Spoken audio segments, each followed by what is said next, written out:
Electronic Arts (EA) 这家游戏公司目前已经确认将会达成一场高达550亿美元的私有化收购案。参与此次交易的财团成员包括科技投资巨头银湖资本、沙特阿拉伯公共投资基金 PIF 以及由特朗普的女婿库什纳所创建的 Affinity Partners。这一则爆炸性的新闻之后 ，EA 的股价也是应声大涨。这将是史上规模最大的杠杆收购案，没有之一。有趣的是我在网上看到两种声音，一种比较积极，认为私有化能让 EA 摆脱季度财报的压力，重获游戏创作的自由；另一种声音则提醒大家，这是一场杠杆收购，其中用于收购的200亿美元的资金是通过贷款借来的，这笔贷款将由 EA 未来的营收来偿还。他们认为这将会迫使 EA 在微交易等营收手段上更加的变本加厉。今天的这期节目，我想聊聊这笔天价私有化收购案到底对我们玩家有什么影响，以及它对马上即将上线的《战地6》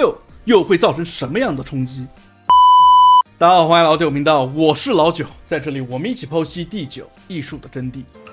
持悲观态度的人认为，杠杆收购只会让现在在盈利手段上已经很夸张的 EA 变得更加的变本加厉。因为这200亿的债务是要靠 EA 自己来偿还的，所以在收购之后的一段时间内会产生巨大的营收压力，这会迫使 EA 采取各种榨取玩家钱包的手段。他们认为，无论是微交易、付费 DLC， 还是 EA Play 的订阅与战斗通行证，都可能会被进一步的强化和频繁化，哪怕牺牲游戏本身的品质和玩家的体验也在所不惜。我个人认为，在私有化完成之后的一段时间内，这种情况完全可能发生。与此同时， EA 公司内部对于成本的控制也会变得更加严格，那些表现不佳或者是利润过低的工作室和项目，很容易就会成为被裁撤或者是重组的目标。就比如说 BioWare 生软、圣歌、仙女座、龙腾世纪3部作品的连续失败，让他们已经连续亏损了好多年，在我看来就很有关门大吉的风险。后续的质量效应新作可能真的就是生软的最后一次机会了。而对于马上即将在10月10日发售的《战地6》来说，我个人的看法是它一定会有很多的付费项目，毕竟花了4亿美刀，而且杠杆收购所产生的200亿的债务还指望着它来还大头呢。但是游戏本身的质量也绝对不会差。 EA 在这款游戏上集合了旗下所有战地系列工作室的力量，几乎可以被看作是他们为战地系列打造的最终王牌。而且不仅游戏开发本身，宣发也是超大手笔。我自己也是在 Beta 测试期间玩了很长时间，这款游戏确实有他们声称的那么好玩。从目前的预购销量和口碑来看，情况也很不错，因为战地6在某些指标上已经反超了历年来压着他们打的 COD 系列。使命召唤黑色行动7会在战地6发售后的1个月之后上线，我个人感觉 COD 这次应该也是感受到了极大的压力，可能就不会再藏着掖着扭扭捏捏了，而是把能上的大货都给玩家上了。这对玩家来说也是绝对的利好，因为一个有竞争的市场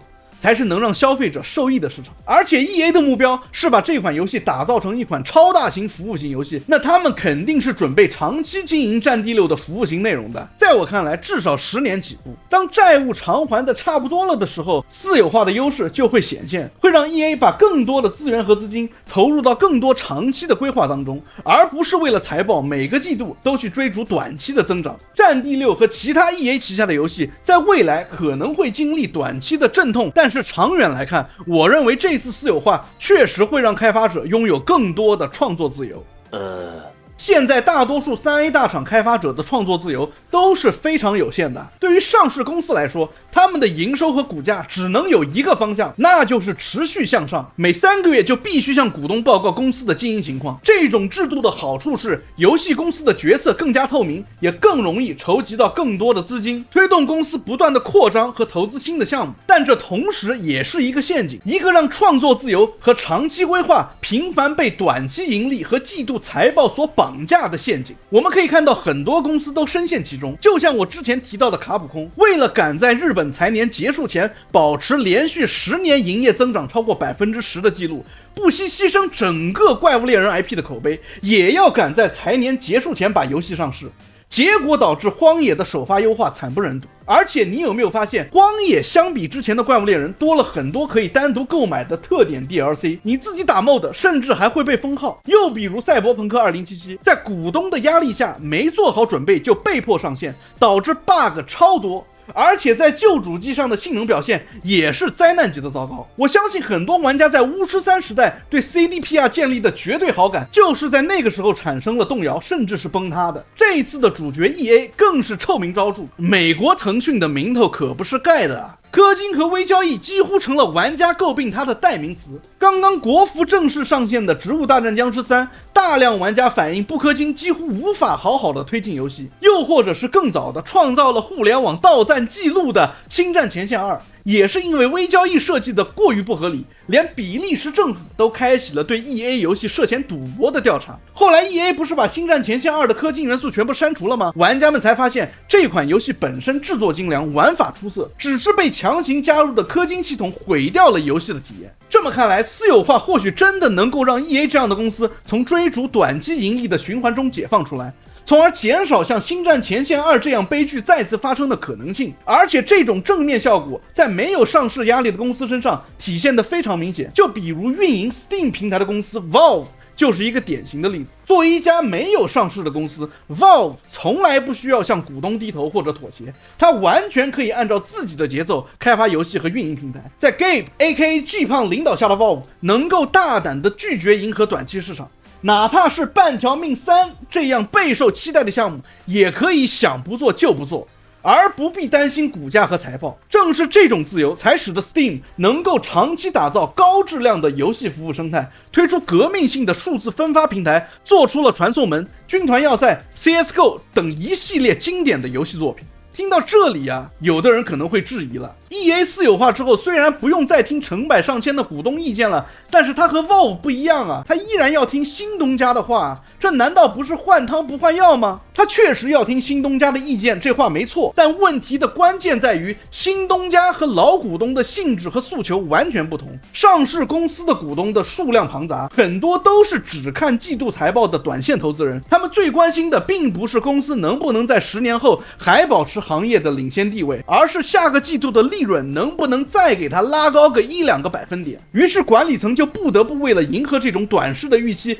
牺牲长期的规划，把游戏当作快速套现的金融工具。而私有化之后，公司的股东变成了少数几个控股的财团或者是个人，他们往往更看重长期的投资回报，追求的是几年甚至10几年后的增值空间，而不是每3个月一次的漂亮数字报表。对于像 EA 这样的游戏公司来说，这种压力的转变非常关键，说服几十个甚至上百个追求短期回报的投资人几乎是不可能的，而要说服少数几个对长线布局有耐心的金主，难度就要小得多，更利于 EA 真正回归到注重游戏质量的长期战略上来。私有化在这里并不意味着 EA 会就此自由自在毫无约束，而是意味着他所要迎合的对象可能从急功近利的短线投资玩家变成注重长远的长线投资人。这种环境虽然依然有压力，但是肯定比以前要健康得多，也更有利于避免像星战前线2式的悲剧反复上演。 Later。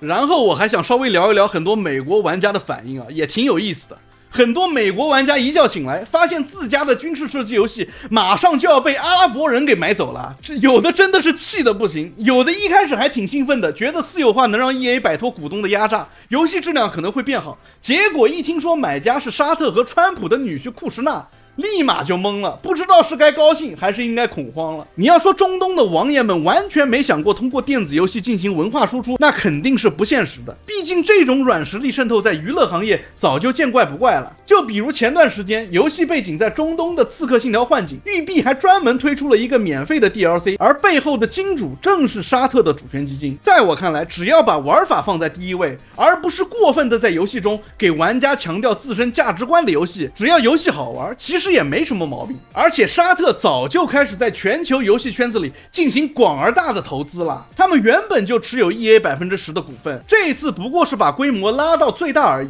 不过我个人感觉，王爷们真正看重的可能并不是战地这种军事射击游戏，而是 FC 足球系列。你要知道，沙特的主权基金已经直接买下了英超的纽卡斯尔联队，这可是欧洲5大联赛的豪门之一。现在再加上全球最卖座的足球游戏 IP， 他们现在就真的能做到实体加虚拟的双管齐下了。除了美国的普通玩家，一些 DEI 阵营的人士对这一次收购事件则表达了更为强烈的不满。他们担心沙特的主权基金会干涉模拟人生4以及后续 EA 作品里的多元化内容。毕竟在阿拉伯世界 ，LGBTQ 群体和相关议题的接受度几乎为零，而模拟人生系列却是公认的 LGBTQ 友好型游戏，这在文化上天然存在冲突。不过说句实话，我个人觉得中东的土豪们大概率不会去在意这些虚拟人物的性取向，对他们来说，投资 EA 是一个商业行为。最核心的目的还是希望得到稳定的长期回报，而不是去和这些进步人士争论彩虹旗该不该挂在虚拟的小镇里。更何况，如果真要干涉，他们也很可能是出于商业逻辑，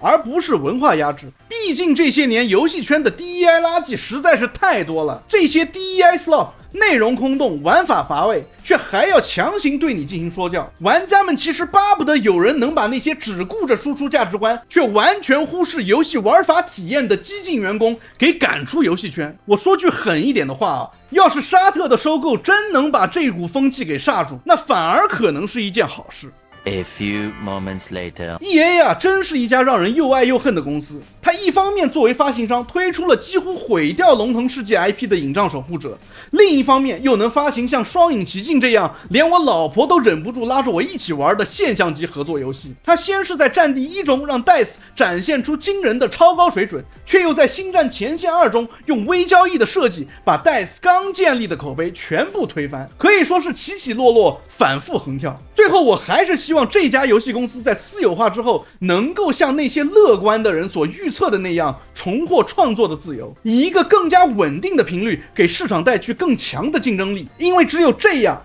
才是对玩家最有利的结局。Anyways， 欢迎收看地图频道，感谢大家的陪伴。如果你也有对 EA 私有化的看法，欢迎在评论区分享，也别忘了订阅、关注、点赞、收藏。我们下期见 ，Peace。这特好 I don't give a damn。我天，我觉得我是帮你省了100万，天哪，特好特好，你看你自己看。